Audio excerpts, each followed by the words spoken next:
In that vein, I want to also thank the incredibly deserving candidates that we interviewed throughout this process. We talked to over a dozen candidates who were former players and coaches in this league. And what I learned from that process was that the pool here for head coaching in the WNBA is deep. We had a lot of very, very good candidates, but the one that stood out was Vanessa. I want to thank Suns General Manager James Jones, our organization's Senior Vice President of Human Resources, Kim Corbett, who herself was a Division I basketball player, and Vince Kozar, the Mercury's team president, for their part in the interviewing process. Former players deserve opportunities to lead teams, and if our search was any indication, the future of our league is in really, really good hands. Ultimately, though, the right candidate for us was the woman that you all get to meet today. Vanessa has a vision for the right way to play. She has high expectations. She demands commitment and accountability. As a former player at Stanford in the WNBA, her ability to connect with our players will be invaluable. Vanessa is also someone who understands that basketball and business of our league are inextricably tied together. She's going to be an incredible partner for our business side as we continue to build on the last 25 years of success. With that, I'm proud to turn over the microphone to the 10th head coach in Mercury franchise history, Vanessa Nygaard. Hi, everyone. Thank you so much for being here today. This is an absolute dream come true for me. Since I've been a player all the way back to the beginning of my career, when I played in the WNBA, I've always wanted to be a coach in the WNBA. And the opportunity to coach one of the most storied franchises and to coach the greatest player of all time, as well as other outstanding players, is something that I couldn't even dream of. And I had to wake up this morning when I woke up, I couldn't even believe it. And I woke up and I looked at myself in the mirror and I said, "You're the coach of the Phoenix Mercury." And I said, "Get to work." And since that moment, I'm here, I'm dedicated to the players. I'd like to thank Jim. I'd like to thank Robert Sarver also for the opportunity to lead this organization. And I know that the people here are committed. The organization is elite. And the dynamic between the Suns and the Mercury is completely unique within all of the WNBA and all of sports. Their commitment to women's sports and women's basketball is unparalleled. And to be able to be the face of that and to push that forward and to continue to grow our game is something that I'm very passionate about. And yeah, I'm so excited. Oh, and I'd like to say hello to the X Factor, everyone out there. I'm here for you. I see you.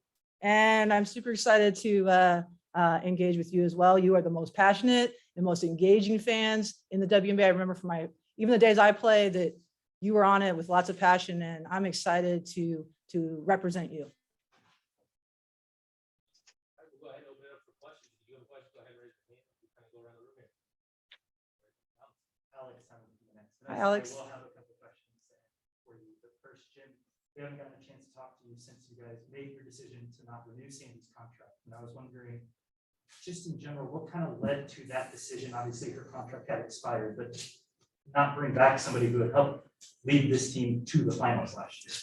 Yeah, you're right. I haven't had a chance to talk. You know, we certainly appreciate all of Sandy's efforts. As I said in the release at the time, we just thought it was time for a new voice for our team. You know, it's a long time, 8 years, a long time to be with one group of people. We certainly wish Sandy well with her new job, and I'm confident that she'll do very well in New York. Vanessa, you've had success at the playing level, at the coaching level as an assistant, as a head at Windward. Was there anything maybe in this last year when you got back into the W as an assistant with the Aces that maybe said, this is where I'm hoping to go? I know you just said the W was always the dream, but was there ever a point where you maybe thought, I actually like the high school game more, I'm okay with that? Or was it always, I want to get back there? I think I've always wanted to be back here. It's been my dream. I took an unconventional path. I needed to get reps as a head coach, and nobody was going to give me those. And I tried at the collegiate level, and I couldn't get them. And so that was where I could get them.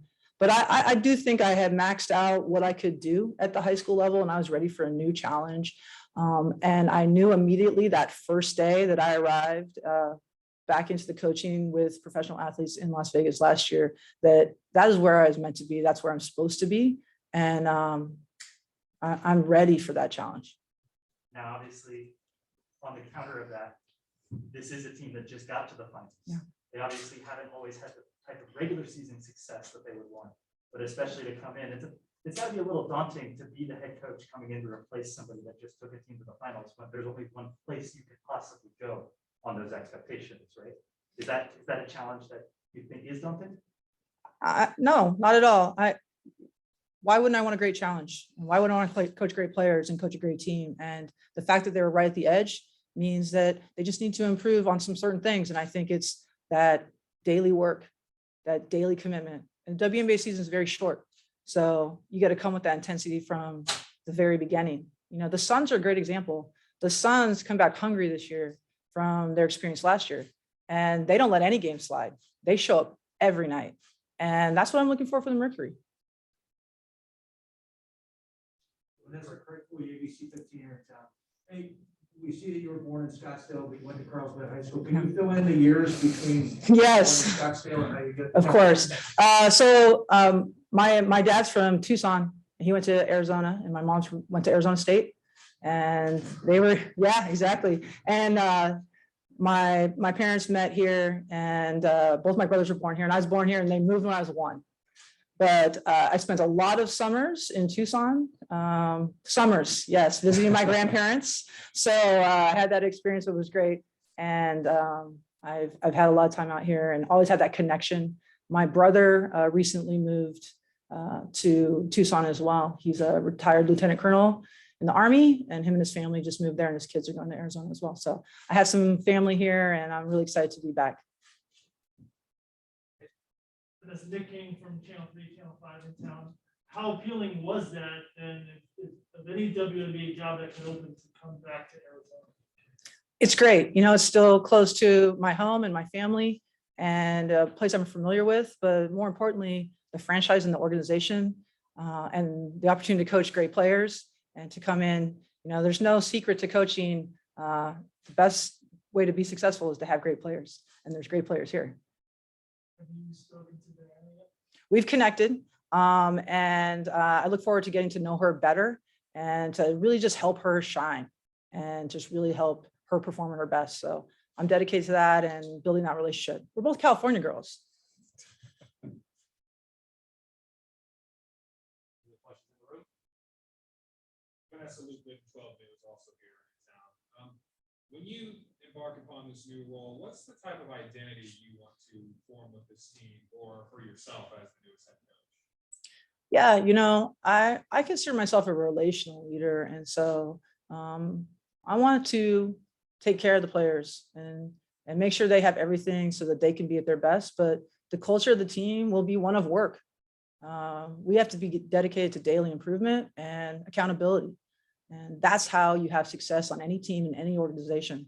And you mix in a little fun too, because we are playing a sport. But I think those things, if you're taking care of your work ethic, you're making sure that you're operating with a high level of integrity and have a good team of people around you, which this organization has, then you will have success. Vanessa, just quickly, first things you have to do now, right? You've been named, you're here, the introductory news conference. What's next for you? So my first priority was connecting with all the players. So I've been able to do that, even though they're strewn all over the world. But it's been great to start to get to know these women and what's important to them and what they need. So that's been my first priority. Next is gathering my staff, and then, you know, the free agency and the draft, and we've hit the ground running. So I'm just going to stay awake for the next, I don't know, year. And there's endless that we can do. And I believe in working hard. So I will do whatever it takes. Yeah, Vanessa, just to kind of go off of that, are you planning on finishing the season at Woodward at this point, or is kind of today the last day, or was this weekend the last weekend? I had a great experience there, but it's it's not fair to anybody for you to be split like that. I need my full focus on this job and this team and pushing them to their absolute limit. And so I have, great memories of my time there, but it's time to move ahead. And me and my family will be here in the Valley.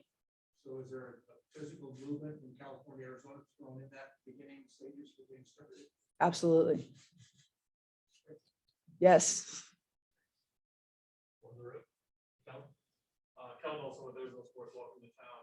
You mentioned the greatest player of all time, Diana Taurasi. How much do you look forward to building that relationship and taking in the knowledge that she has for not only the league, but just this franchise specifically?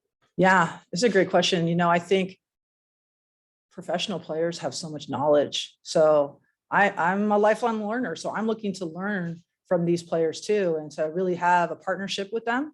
And I know I can learn a lot from them.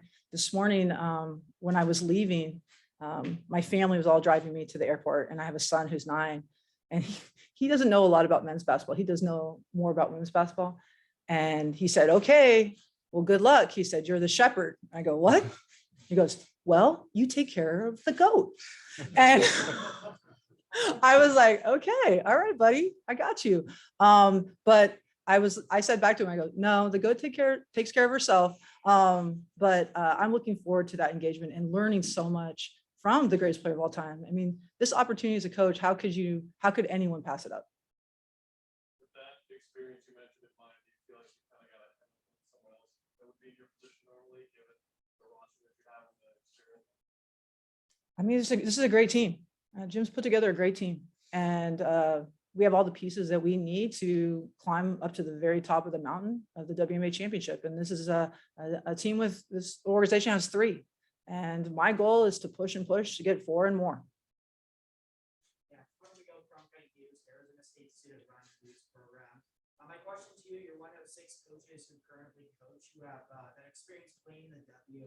What experiences do you look to bring now being a head coach, coming from that player experience? Thank you. It's a good question. I think it is really important that former players coach in the league.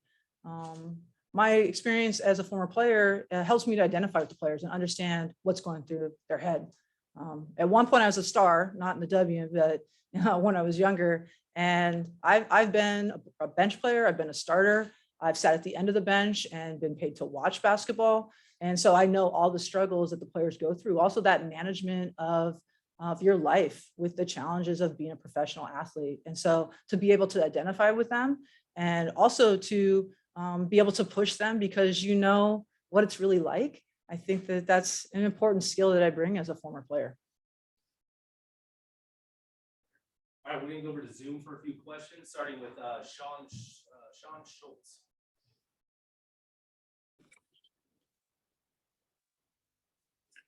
Coach, congratulations on the job. And I was just wondering, how active do you expect the Mercury to be in free agency? And have you given any thought to retaining your current free agents?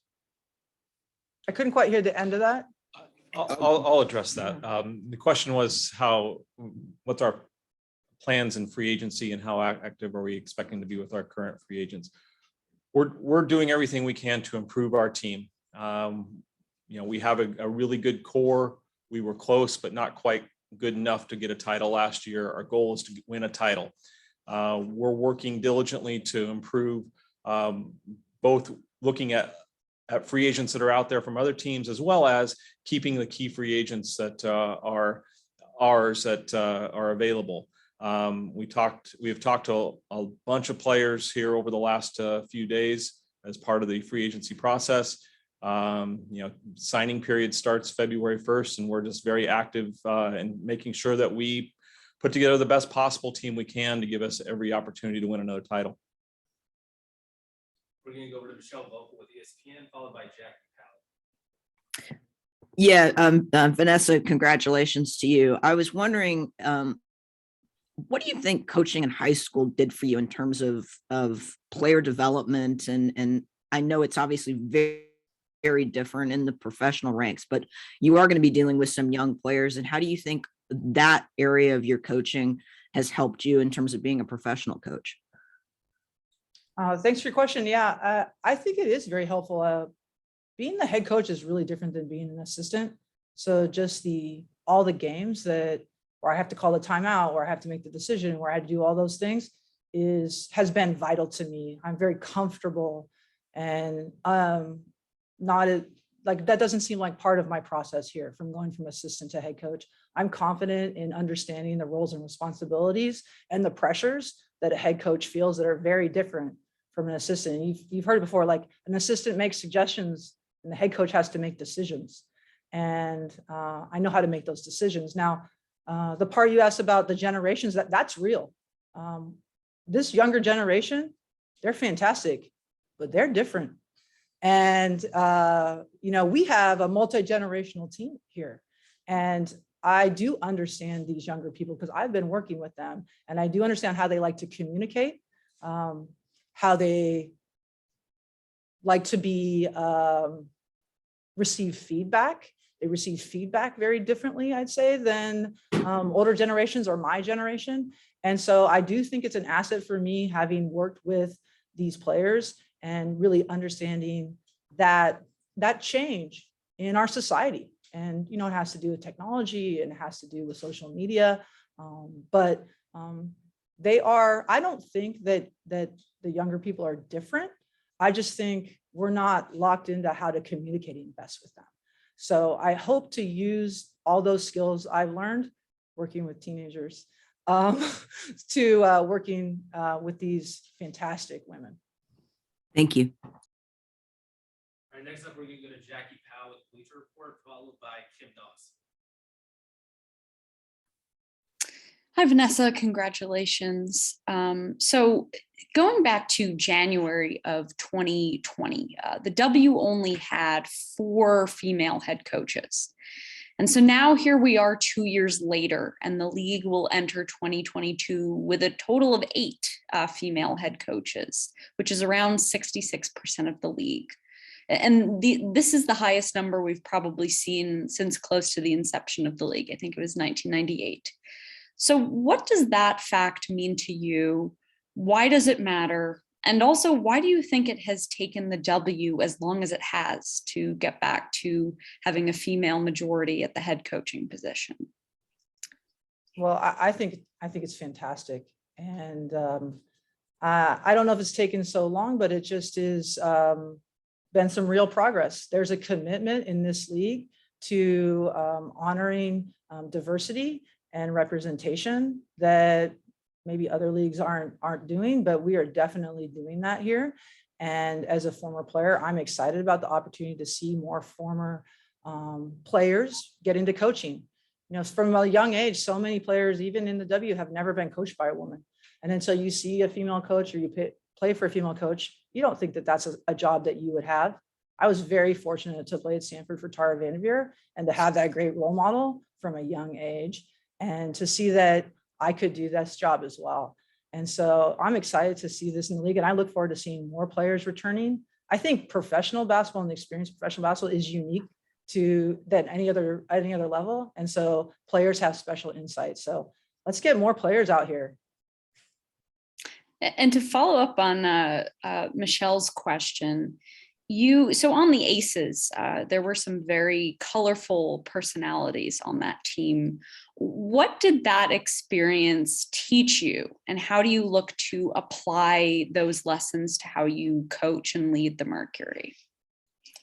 I think people are people. I think people want to be heard, and I think they need clear communication and commitment to group as individuals. And yes, some people are different and some people communicate in different ways, but everyone deserves to be heard. And I know as a coach, I want to be that person. And so I did get to work very closely with some people that maybe people considered challenging, but I didn't find it as a challenge. I thought it was my job. And so I learned a little bit more about them, and I look forward to learning about all the players on the Mercury. And next up, we're gonna go to Kim Dawes, followed by Maggie. Okay, Jim, we missed the very first part, so if this is repetitive, I apologize. But if there was one thing about this different voice that Vanessa brings? What is it that you think will lead your team forward? And Vanessa, can you expand on what might maybe Tara helped you as a coach, what you bring from that time? So I'll take that first one. So the things that stand out for me are not only Vanessa's basketball IQ, but her ability to build relationships and her ability to communicate, and then her ability to hold the team players accountable. And those things all together were what really swayed me in making this decision and moving forward with Vanessa. I think she is the right person at this time to lead our team to a championship. So I'll talk about Tara. I love Tara. Tara helped me so much in my life, and she taught me some important things, which is you have to show up every day with the best version of yourself, no matter how you feel.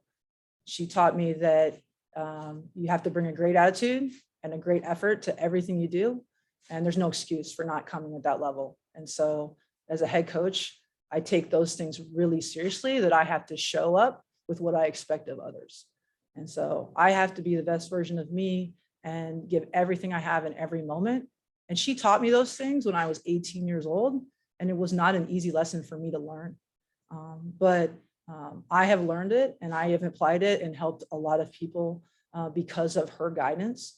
And she continues to be an important mentor to me and a friend to me, and somebody who really just cares. And so I think Tara doesn't get enough credit. So I just give her some love right now.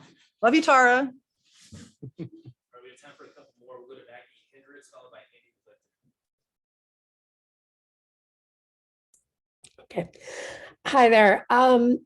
Vanessa, I'm wondering what you think is going to be your first challenge that you really need to tackle I guess this is day one, but maybe day 2 through 5. Like a basketball challenge, or? I mean, She's on mute. oh, okay. There we go. Basketball challenge, personnel challenge, just really like, what do you think is the first thing that's going to give you some friction when you have to tackle it? Well, I think as a leader, you have to be prepared for anything. So I'm not quite sure what that will be, but I know I'm committed to being ready for that. Jim touched a little bit on accountability and setting some new standards and some new culture. When you're changing things, sometimes that can be challenging, but I think that it's important that if we want a little bit more, then we have to give a little bit more of ourselves. And the best way for everyone in this organization and on the team to make the team better is to make themselves better. And so I think the challenge of getting everybody on that page, I'm ready for that. Thank you. All right, our final question is going to come from Andy Lipton. Hey, Vanessa, congratulations. You have one of the most dominant, best players in the WNBA, and Brittany Griner. Can she improve? Can she give you more than she's given to this team so far? I think Brittany's improved every year she's been in the league. You know, she is a force, and there is not really a good way to guard her. You know, I spent 5 playoff games trying to figure out the way to help try to slow down BG, and that just didn't happen. And I think she has a lot more that she can add to her game and diversify. She is a worker. I know that about her. And I think that she's going to continue to improve. And I'd love to see her finally get that MVP and finally get that light that she really deserves as being the most dominant center in the game, the most dominant center on earth that we know of. Thanks, guys. Thank you. Thanks, everyone. Get a couple photos too. Yep.